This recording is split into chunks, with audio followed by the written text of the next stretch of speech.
और श्री ठाकुर जी चुपचाप खिड़की से निकल करके आते और सूरदास की कुटिया में अधर आकर के बैठ जाते और कोने में बैठ के थोड़ी पे हाथ धर के चुपचाप सुनते सूरदास जी को। एक दिन ठाकुर जी जा रहे थे राजभोग आरती के बाद, इतने में श्री जी आ गई। कहां जा रहे हो?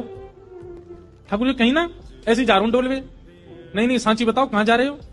ठाकुर जी बोले कहीं ना एक भक्त है के पास जा रहा हूं। श्री जी बोली मैं चलूंगी फिर तो। ठाकुर जी बोले श्यामा जी आप रहने दो, आप यहीं बैठो, मैं ही अकेला हो आऊं। श्री जी बोली अगर मोए ना लेके गए तो मैं गुसाई जी से शिकायत कर दूंगी कि राजभोग के बाद तुम कहीं चले जाओ और गुसाई जी खोज करो जी कहां जा मैं। ठाकुर जी बोले श्री जी आपके चरणों में प्रणाम करूं, आप मेरे संग चल दो पर गुसाई जी तो शिकायत मत करियो मेरी, लेकिन एक बात को वचन दो। मैं बोल कहा उत्थापन आरती तो पहले आवेंगे हम दोनों वापस, मां रुकवे की मत करियो बात। आप बड़ी भोरी हो, बड़ी सहज हो और वैष्णव चाहे कितनों दीनहीन हो, कितनों भावबार हो, वहां पे कृपा करवे की मत सोच लियो। आपको तो मन है जाए यहाँ पे सब लुटाए दूं, सब दे दूं, ऐसे मत करियो। चुपचाप जानो, चुपचाप आनो है। श्री जी बोले हाँ मैं आ जाऊंगी।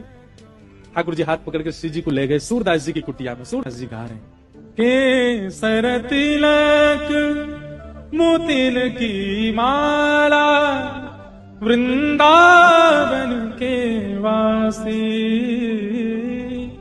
नेह लगाए त्याग गए तृण शम डार गए गल फांसी, अखियां हरि दर्शन की प्यासी, हरि दर्शन की। ठाकुर जी बैठ के सुन रहे हैं मंद मंद, श्री जी के नेत्रन से आंसू गिर रहे हैं।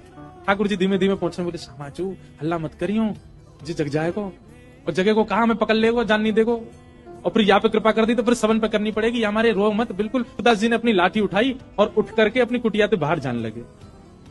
श्री जी बोली जी कहां जा रहे हो बाबा? अरे आंधरो बाबा कहीं गिर नहीं जाए, हम यहाँ के संग चलें, कहीं गिरवे बारो होगा तो बचा लेंगे।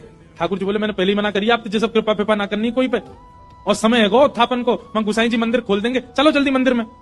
श्री जी बोली ना बस ये जहां जा रहा हूं वहां तक याद छोड़, यहां में फिर चल देंगे मंदिर में।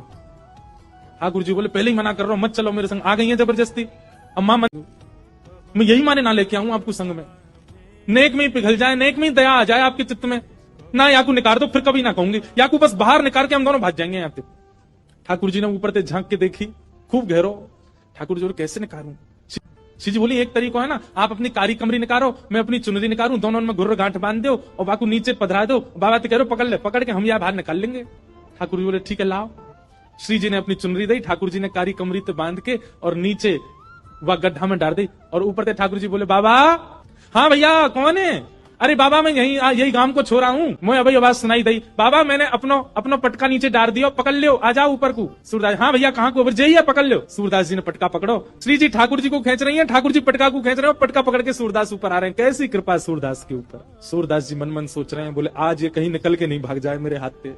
सूरदास जी जैसे ही बाहर आए, बाहर आते ही सूरदास जी ने ऐसा नाटक किया जैसे उन्हें ठोकर लग गई, और ठोकर लगते ही जैसे ही गिरन लग मेरी सखी को नूपुर। अच्छा जी? बोले हाँ ये, अरे जी तुम अभी मिलो यहाँ पे, बाबा दे दो ना, मेरी सखी को नूपुर है। लाला जी नूपुर अगर मैंने तोय दे दियो और कहीं बाद में कोई सखी वास्तव में आके मुझे बोली बाबा मेरे नूपुर देखो का, मैं कैसे पहचानूं कि वो सखी तेरे संग है?